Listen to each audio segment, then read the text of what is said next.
వైద్య విద్య కోర్సులు చదువుకోవాలనుకునే విద్యార్థులు నీట్ పరీక్ష తప్పనిసరిగా రాయాల్సిన అవసరం ఉంది.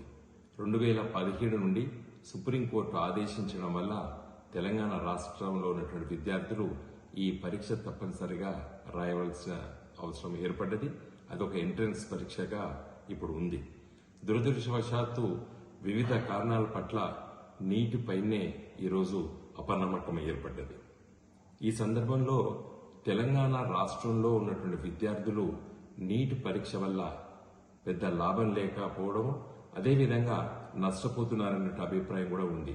తెలంగాణ రాష్ట్రంలో ఇప్పుడు 54 మెడికల్ కాలేజెస్ ఉన్నాయి. దీంట్లో 27 ప్రభుత్వ మెడికల్ కాలేజీలు, 23 ప్రైవేట్ మెడికల్ కాలేజీలు, 4 మైనారిటీ మెడికల్ కాలేజీలు, మొత్తం 54 మెడికల్ కాలేజీలు తెలంగాణలో ఉన్నాయి.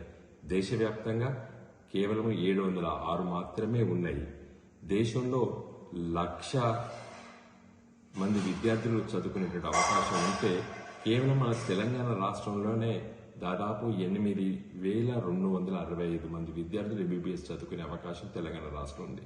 అంటే దాదాపు 10% మన తెలంగాణ రాష్ట్రంలో సీట్లు ఉన్నాయి దేశంలో.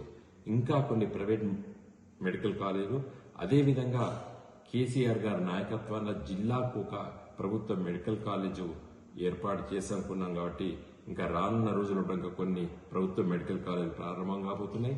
కాబట్టి తెలంగాణ రాష్ట్రంలో సీట్ల సంఖ్య ఎక్కువ ఉన్నది. మనకు దేశవ్యాప్తంగా నీటిలో చేరడం వల్ల మన విద్యార్థులు నష్టపోతున్నారనేటువంటి ఆలోచన ఈ రోజుకు అందరికీ ఉంది. ఇంకా రానున్న రోజుల్లో పీజీ అడ్మిషన్స్ అంటే ఎంబీబీఎస్ తర్వాత పోస్ట్ గ్రాడ్యుయేషన్ సీట్లు తెలంగాణ లోపల ఎక్కువ శాతం ఉన్నాయి. కాబట్టి తెలంగాణ విద్యార్థులు నష్టపోతారు. కాబట్టి నీట్ పరీక్ష నుండి మనము ఉండకూడదు అనే అభిప్రాయం ఉంది. ఈరోజు దేశం లోపల మరి తమిళనాడు రాష్ట్ర ప్రభుత్వం నిర్ణయం తీసుకుంది. తమిళనాడులో మరి శాసనసభలో తీర్మానం చేయడం జరిగింది. నిన్న వెస్ట్ బెంగాల్ రాష్ట్ర శాసనసభ తీర్మానం చేసింది. మమతా బెనర్జీ గారు ముఖ్యమంత్రి గారు దానికి మరి నిర్ణయం తీసుకున్నారు. ఈ రోజు మరి ఉదయం పూట కర్ణాటక శాసనసభలో కూడా మరి తీర్మానం చేశారు.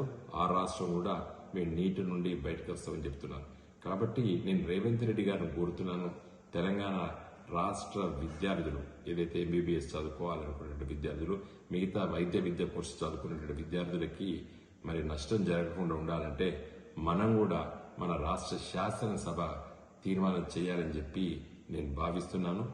రేవంత్ రెడ్డి గారిని కోరుతున్నాను. అసలైన తొలి వెలుగు. ఫాలో వాట్సాప్ @తొలి వెలుగు అఫీషియల్.